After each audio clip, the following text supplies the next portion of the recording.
Okay, so by now, you know my favorite orchid is my favorite orchid. No, my favorite flowering plants are orchids, hence the channel name, My Life with Orchids. Welcome back to another episode. Today, we're going to discuss pollination of orchids. Now, this is something I have not covered on this channel before. I've mentioned seeds, which is going to relate to this actually, so we're going to get a little bit into that later towards the end of the video. Orchid pollination is something that is very fascinating and very fun to do. What you're going to need is you're going to need an orchid plant. Now, the orchid plant that you're going to use is going to have anywhere between 2 to 12 pollinia in it. Now, pollinia are those little tiny pollen capsules that you see behind the cap, the pollen cap of the orchid. How this pollination thing works is you take the pollen grain from the orchid plant. It lives in a little case that looks like this, well, this shape. Most of the time it's going to be 2 pollen grains in the orchid plant, especially for like Phalaenopsis. Phalaenopsis is always 2. They live behind this cap. You take the cap off, you're left with these 2 little tiny pollen grains, okay? Now what you do with those, you take those off of the plant, get a new orchid, put them behind where you actually took off the pollen from the previous orchid into a little reservoir that's going to be a hole on the underside of the plant, but it's got a kind of a dome shape on the inside of it. That's the stigmatic surface. It's going to be very sticky, and you want it to stick to there because or else the pollination will not be successful. So once you put those pollen grains on that sticky surface, the plant is officially pollinated. Now, sometimes what'll happen is you can take the pollen grains from one orchid, put it back behind there on that stigmatic surface, that sticky substance. That's called selfing. Now, some people do this, some people don't do this. A lot of people do it when they're wanting to breed species together, because what happens is it creates a pure line of species orchids. Sometimes that happens, sometimes it doesn't happen. But most people pollinate a species with another species in the same genus so that they can have genetic diversity, which I'm a fan of genetic diversity. So to create hybrids, same principle. Now, my friend, he's a very great orchid grower. He has probably about 5,000 orchids. He would love to share a clip of himself doing this with you guys so that you know how to do it in real life, because me talking is really not the best teacher in the world. Actually getting to do it is the best. And it's something I didn't get to do when I was in a botany class. So, roll the clip. So this is what my friend Alex did before this clip. I'm demonstrating on a Phalaenopsis. He's demonstrating on a Cattleya and a Brassivola. So this is what you're going to do. You're going to take a little wire or a piece of toothpick or something very small that you can use to lift up this anther cap here. So all you're going to do is just put your thing behind it like this. Now notice how it's stuck to the wire.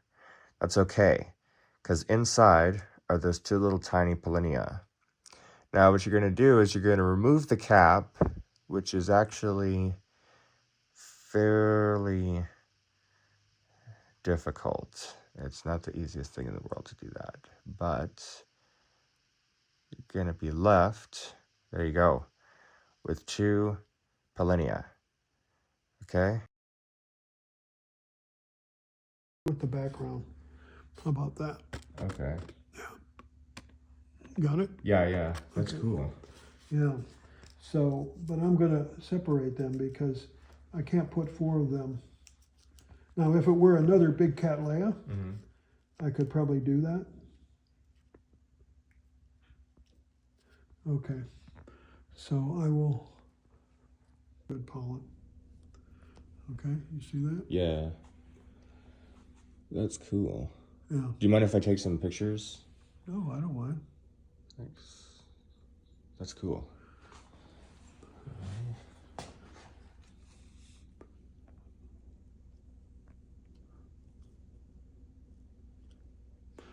Okay, so those two are pollinated, and so on each of these, and see these two pieces of pollen were stuck together. Mm-hmm. So I will take this and try to get this in there. Hasn't.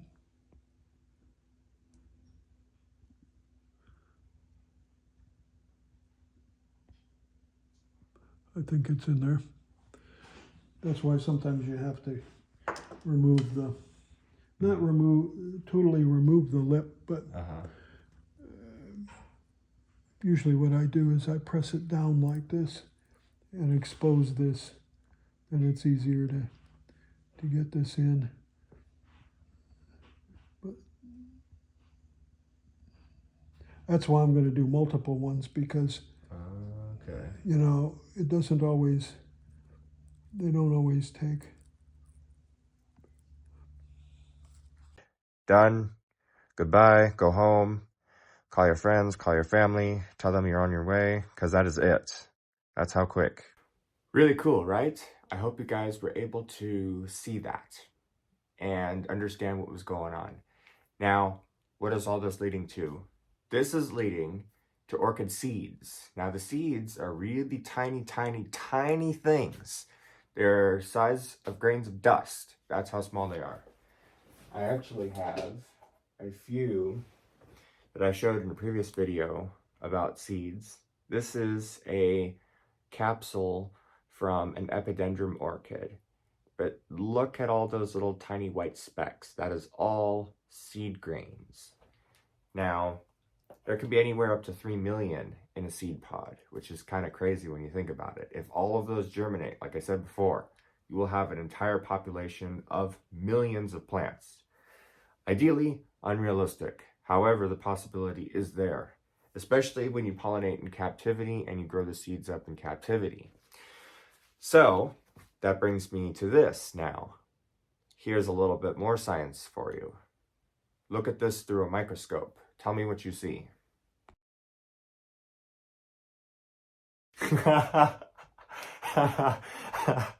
Okay, maybe if I labeled everything, maybe you guys would understand.